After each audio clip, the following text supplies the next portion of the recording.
On January 24, 2016, Michigan State Police responded to a single vehicle crash on Interstate 75 in Detroit. What they found was equal parts tragic and surreal. A Toyota overturned on the ramp, a lifeless man partially ejected through the sunroof, and not a single pair of pants in sight.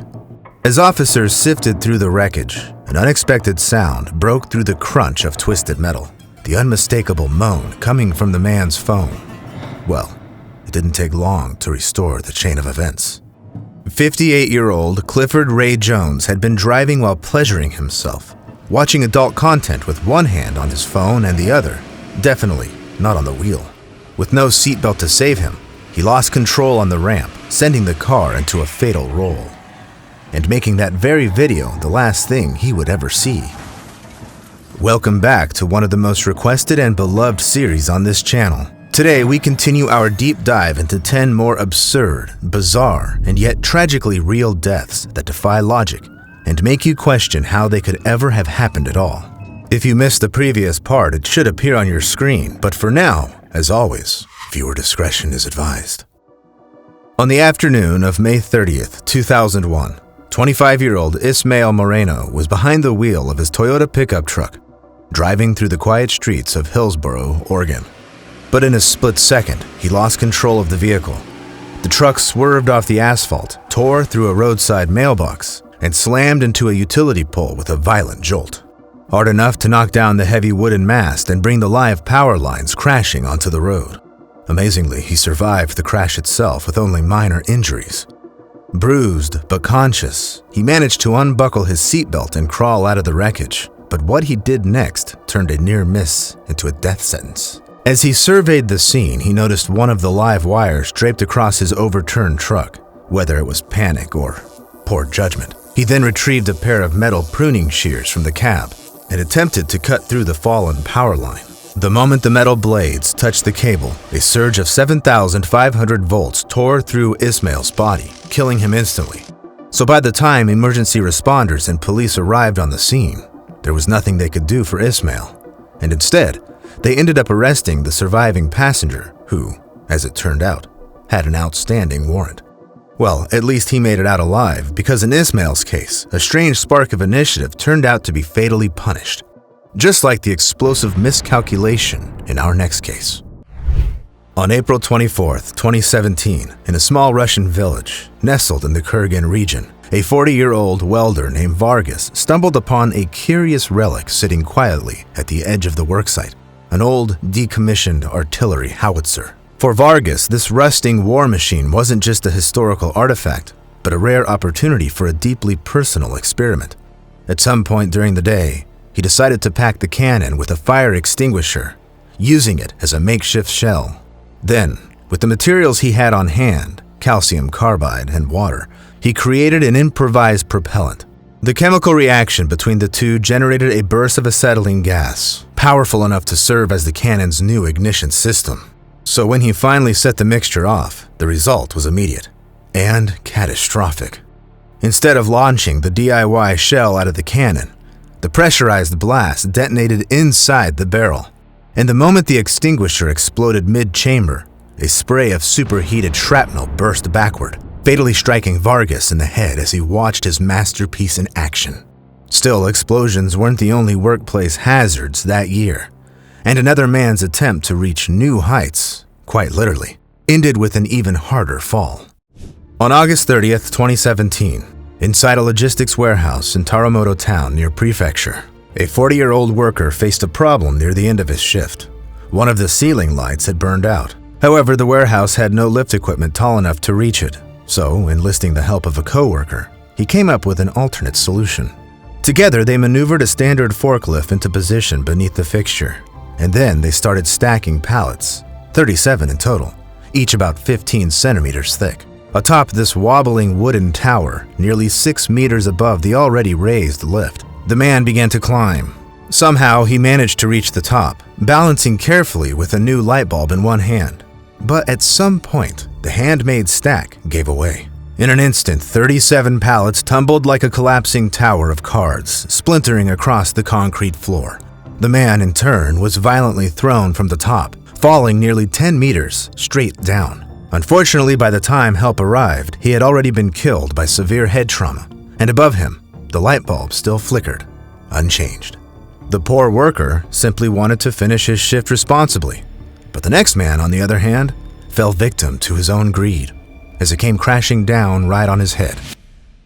It was just after 7 a.m. on April 19, 2022, when employees at a supermarket in the coastal town of Catolica, Italy, unlocked the back entrance and stepped inside, only to freeze in shock.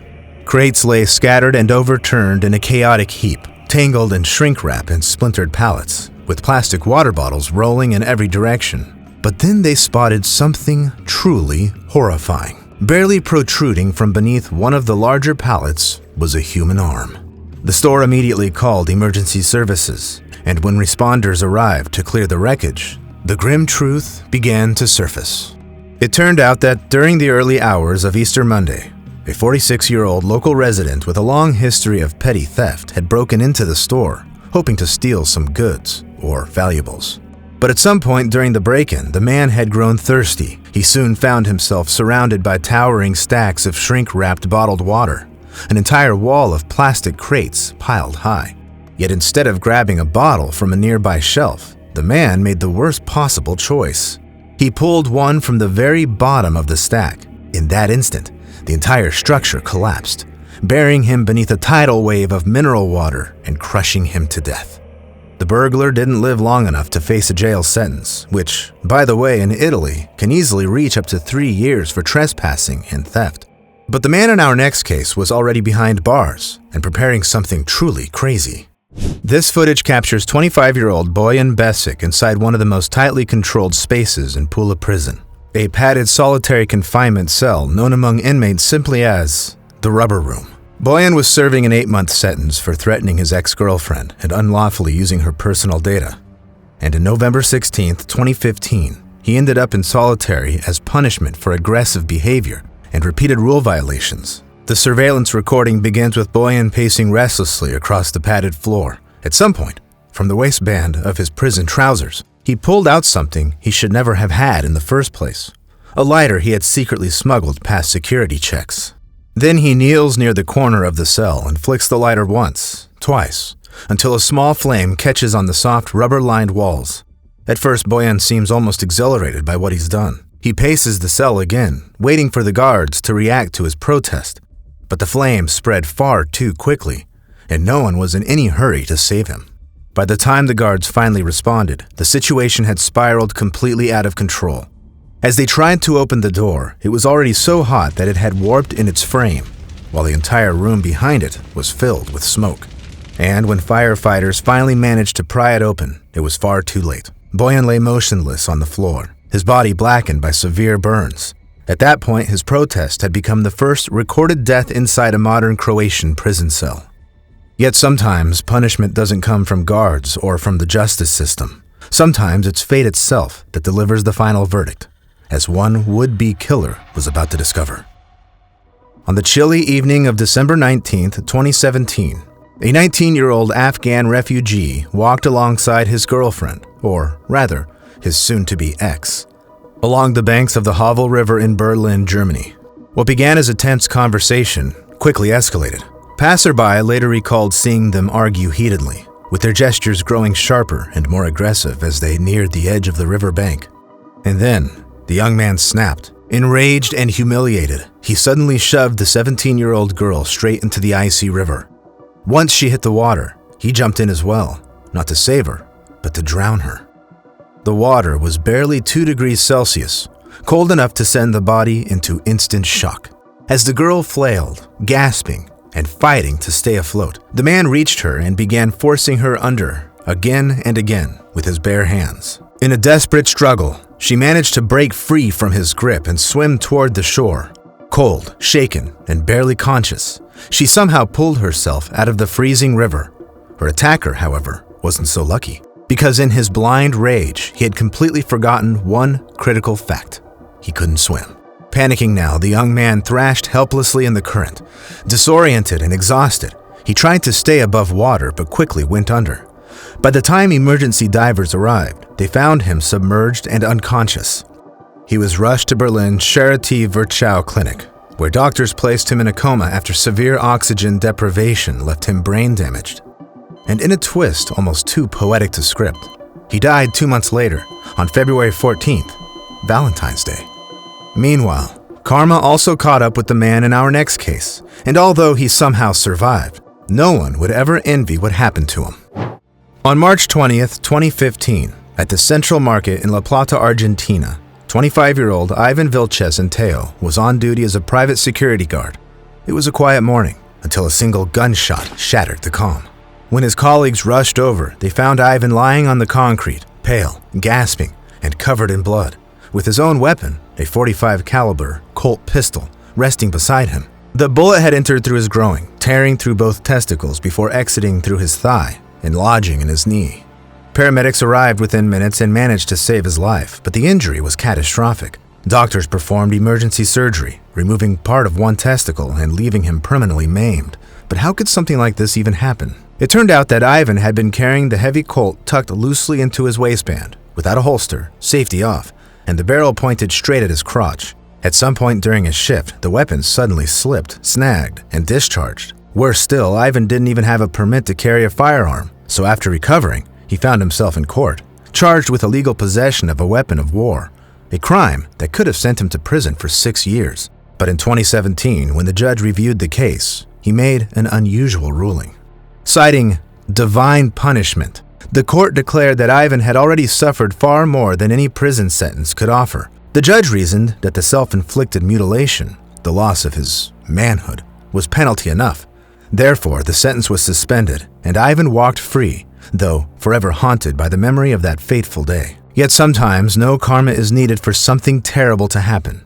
Just a few friends, some alcohol, and one deadly idea. On the evening of March 2nd, 2014, the platforms of Rotterdam's Wood Station were packed with a rowdy crowd. Over 300 football fans were waiting for their trains after the intense Feyenoord vs. Ajax match, a classic Dutch rivalry known to stir up passion, pride, and, at times, poor decisions. In that sea of adrenaline and alcohol stood two young men. Both were visibly drunk, hyped for the game, and likely emboldened by the size of the crowd. And somewhere between their bravado and impaired judgment, they cooked up an idea that would leave an entire station speechless. They were going to test their courage against an oncoming intercity train barreling down the track at 130 kilometers per hour. One of them decided to lie flat between the rails, believing the train would pass harmlessly over him if he remained perfectly still. The other opted for something even riskier.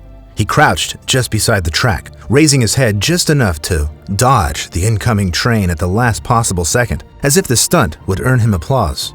But this wasn't going to end well. As the massive locomotive approached, neither of the men seemed to flinch. Perhaps they genuinely believed they had calculated it just right. However, they hadn't accounted for the subtle curve of the track, or the fact that the train's lower frame extended wider and lower than they assumed. So by the time the train entered the station, both were struck with devastating force, and their lifeless bodies were hurled from the tracks just meters apart. And while this case ended on the cold metal of a railway, the final story takes us somewhere seemingly far safer, but, as it turned out, no less deadly. On July 22nd, 2018, at around 3:30 p.m., a silver Mazda CX-7 pulled up near a grocery store not far from Excelsior Avenue in the quiet suburb of Castle Hill, northwest of Sydney. Inside were a 58-year-old woman and her 32-year-old daughter, just making another routine stop on a calm weekend. The daughter parked the SUV, and both women stepped out, intending to double-check the boot to make sure they'd brought their reusable grocery bags. But as they moved toward the rear of the vehicle, something shifted. The Mazda wasn't fully in park, and without warning, it began to roll backward. Within seconds, the SUV picked up speed and slammed into both women with crushing force. In the chaos, the daughter was struck and thrown aside. She survived with bruises and shock, but her mother wasn't nearly as lucky.